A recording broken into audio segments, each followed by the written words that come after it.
বিয়ের পর ঈশাদ অদ্ভুত রকম পাল্টে গেছে।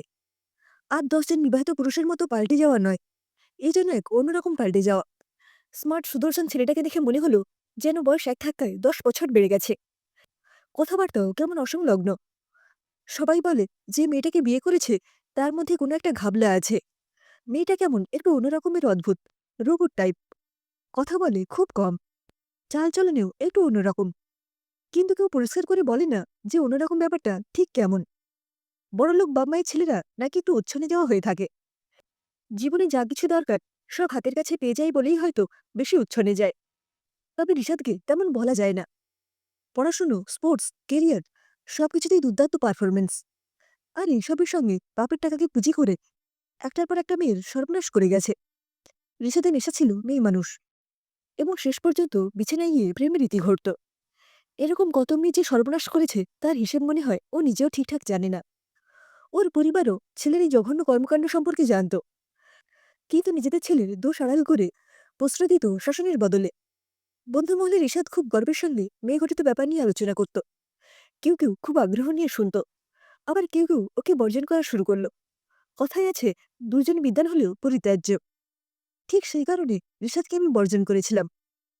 কর্পোরেট চাকরির অজুহাতে আড্ডা নিয়ে যাওয়াও বন্ধ করলাম। তবে সোশ্যাল মিডিয়ায় যুক্ত থাকার কারণে জানতে পারলাম রিশাদ বিয়ে করছে, তাও আবার ফ্যামিলির পছন্দ করা এক মেয়েকে। শুনে বেশ অবাক হলাম, একটু কৌতূহল হলো। যে ছেলের কাছে একটা মেয়েকে বেশি দিন ভালো লাগে না, সে ফ্যামিলির পছন্দ সেই বিয়ে করছে। ব্যাপারটা একটু গোলমেলে লাগলো।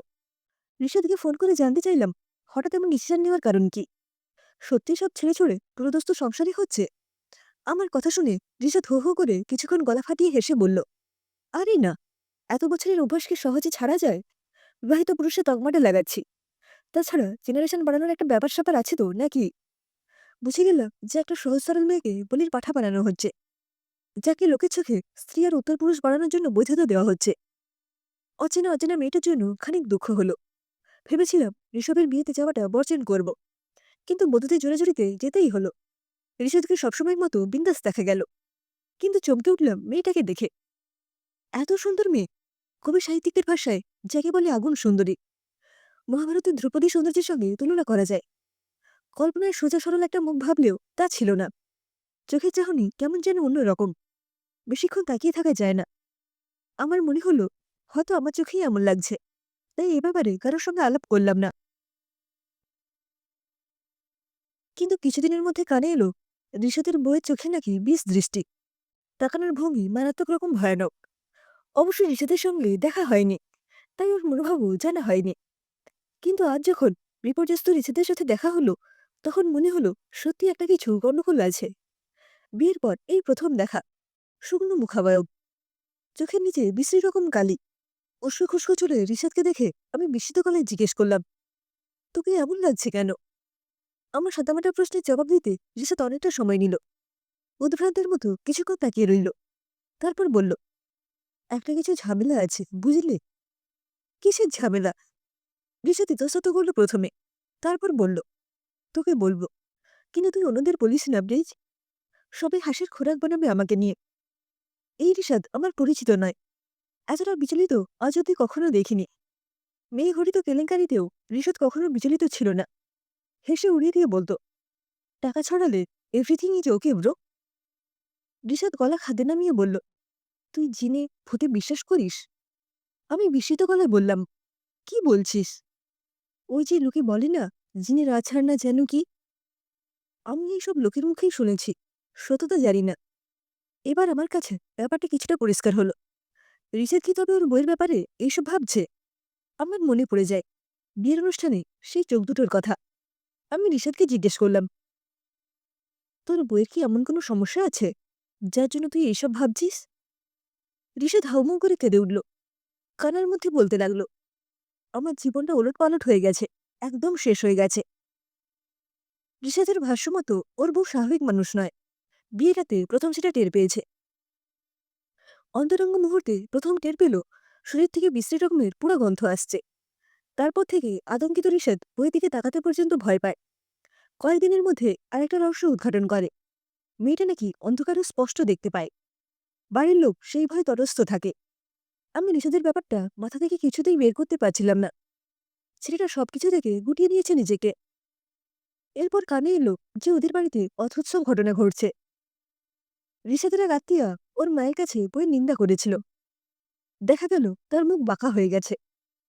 কাজের মেয়েটার হাতের 5টা আঙুল মটমট করে ভেঙেছে। এসব কোনো কিছুই স্বাভাবিক নয় সেটা সবাই বুঝে গেল। পাড়ার লোক, আত্মীয়দের সঙ্গে রিশাদের বাড়ি দূরত্ব বেড়ে গেল। কেউ নাকি ও বাড়িতে যাওয়া তো দূরে থাক, বাড়ির দিকে তাকায়ও না। কয়েক মাস পরে শুনলাম রিশাদ চাকরি বাকরি সব ছেড়ে দিয়েছে। কেন, কি কারণ সেসব কেউ জানে না। কারোর সঙ্গে যোগাযোগ নেই, বাড়ি থেকে বেরও হয় না। ভয় সম্ভবত কেউ কৌতূহলও দেখায় না। কিন্তু আমার খুব জানতে ইচ্ছে করে। জগতে নিষিদ্ধ জিনিসের প্রতি মানুষের যেমন আগ্রহ বেশি থাকে তেমন হলো। মেয়েটার সঙ্গে আবারও আলাপ করার ইচ্ছে হলো। অনেক চেষ্টা করেও নিজেকে আটকে রাখতে পারলাম না। রিশাদের বাড়িতে শেষ পর্যন্ত গেলাম। বাড়িতে পা রেখেই অন্যরকম অনুভূতি হলো। গা ছমছমে অনুভূতি। বাড়ির লোকজনগুলো কেমন যেন হয়ে গেছে। সবার আচরণেই পরিবর্তন। রিশাদের বাবা প্যারালাইজড হয়ে বিছানায় পড়ে আছে, কথা বলতে পারেন না। ভদ্রলোক অসহায় চোখে তাকিয়ে থাকেন। তবে সে চোখ যতটা অসহায় তার চেয়ে বেশি ভয়ের। রিশাদের মাও ভয়তারস্থ। সবচেয়ে বেশি অবাক হলাম রিশাদকে দেখে। অসুস্থ হয়ে বিছানায় পড়ে আছে। বউ যা বলছে যন্ত্রের মতো সেসব করছে। কথাবার্তার সুযোগ হলো না। চোখে দৃষ্টি এলোমেলো। আমাকে দেখে কোনো প্রতিক্রিয়াও হলো না। কাছের মেয়েটাকে কয়েকটা প্রশ্ন করলাম, কিন্তু কোনো জবাব দিল না। রিশাদের মাকেও প্রশ্ন করে কিছু জানা গেল না। কেউ একটা টু শব্দটি পর্যন্ত করেনি। যেন সবার ওপর কড়া হুকুম আছে যেন কথা না বলে। রিশাদের বইয়ের দিকে তাকানোর সাহস হলো না। মেয়েটা কাজের মেয়েকে দিয়ে খাবার না পাঠিয়ে নিজেই নিয়ে এসেছিল। তখন ফিসফিস করে বলল, এত কৌতূহল ভালো না। কণ্ঠস্বর শুনেই ভয় হাত পা ঠান্ডা হয়ে গেল। কোনোভাবেই সাহস সঞ্চার করে আমি মুখের দিকে তাকাতে পারলাম না। অতি দ্রুত আমি বাড়ি থেকে বেরিয়ে এলাম। বাড়ি থেকে বেরিয়েও স্বাভাবিক হতে পারলাম না। মনে হলো মেয়েটা আমার গতিবিধি যেন এখনো পর্যবেক্ষণ করছে। সেই দিনে সেই ঘটনা নিজের মধ্যে চেপে রাখলাম। কাজে ডুবে থেকে নিজেকে ব্যস্ত রাখার চেষ্টা করছি ঠিকই, তবুও কিছু প্রশ্ন মনে বারবারই উকি দিয়ে যায়। রিশাদের কথা আমার সত্যিই মনে হলো। ওর মিথ্যে বলে লাভই বা কি? যদি তাই হয়, তাহলে প্রশ্ন হলো মেয়েটার রহস্য কি? আসলে কি জিনের আছাড় টাইপের কিছু? এই প্রশ্নগুলোর আগে জানা দরকার মেয়েটা আসলে কে। রিশাদদের বাড়িতে যা ঘটছে সবকিছুর পেছনে যে ও আছে সেটুকু বুঝেছি। বাড়ির প্রত্যেকটা লোককে হাতের পুতুল বানিয়ে রেখেছে, দারোয়ান থেকে শুরু করে বাকি সবাইকে। কিন্তু কেন করছে এইসব? মেয়েটার নাম ঠিকানা খুঁজে পেতে তেমন সমস্যা হলো না। মেয়েটার নাম মালবিকা। আগে নামটা শুনলেও কাঠখোট্টা নাম বলে স্মৃতি থেকে মুছে গেছে। মালবিকার বাবা মা নেই, অ্যাক্সিডেন্টে মারা গেছে। কোনো এক আত্মীয়ের কাছে থাকতো। মফস্বল শহরের দিকে বাবা মাকে নিয়ে থাকতো। কৌতূহল দমনে শেষমেশ মালবিকার আগের এলাকায় গেলাম। সেখানে গিয়ে একটু খোঁজ করতেই পাওয়া গেল। তবে সেখানে যে চাঞ্চল্যকর তথ্য আমার জন্য অপেক্ষা করছিল, তার জন্য আমি মোটেও প্রস্তুত ছিলাম না। আর ওটাই আমার জীবনের ভয়াবহ চমক ছিল। বছর 5 আগে পত্রিকায় একটা খবর বেরিয়েছিল যে এক বাড়িতে অগ্নিদগ্ধে স্বামী স্ত্রী মারা গেলেও অক্ষত অবস্থায় একটা মেয়ে ফিরে এসেছিল। আগুনের মধ্যে থাকলেও পুড়ে যায়নি। সেই সময় মেয়েটাকে নিয়ে পত্রপত্রিকায় অনেক লেখাও হয়েছিল। সেই মেয়েটাই মালবিকা। পুরো বাড়ি পুড়ে ছাই হয়ে গেলেও মালবিকা একদম স্বাভাবিক অবস্থায় ফিরে এসেছে।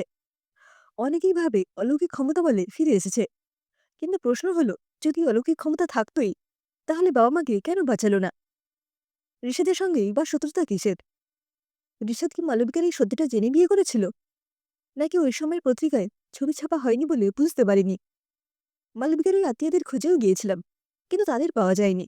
তারা কোথায় আছে আশেপাশে কেউ বলতে পারে না। আমার মনে নানা রকম প্রশ্ন আসলেও ঋষাদের বাড়ি যাওয়া দুঃসাহস আর করিনি। কিন্তু প্রশ্নগুলো বারবারই তাড়া করে বেড়ায়। মালবিকার সঙ্গে কি ঋষাদের দ্বন্দ্ব, নাকি ওর বাবা মা? মানলাম অলৌকিক ক্ষমতা আছে, কিন্তু ঋষাদকে কেন নরক যন্ত্রণা দিচ্ছে? তবে কি ঋষাদের কোনো অতীত বা পূর্বকর্ম জড়িত?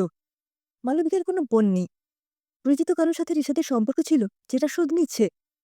ওর আসল উদ্দেশ্যটা ঠিক কি? ঋষাদকে একটু একটু করে মানসিক যন্ত্রণা দিয়ে মারা? কেন যেন মনে হলো পুরো ঘটনা ঋষাদকে ঘিরে। মালবিকা ঋষাদকে শাস্তি দিতে চায়। হয় ঋষাদের দোষে বাবা মা বাকিরা কষ্ট পাচ্ছে, না হলে বাপ মায়ের কোনো কর্মফল ছেলেকে ভুগতে হচ্ছে। আর ঋষাদের বলা কথাগুলোর সততা কতটুকু? সত্যি কি অলৌকিক ক্ষমতা আছে, নাকি পুরোটাই মাইন্ড গেম?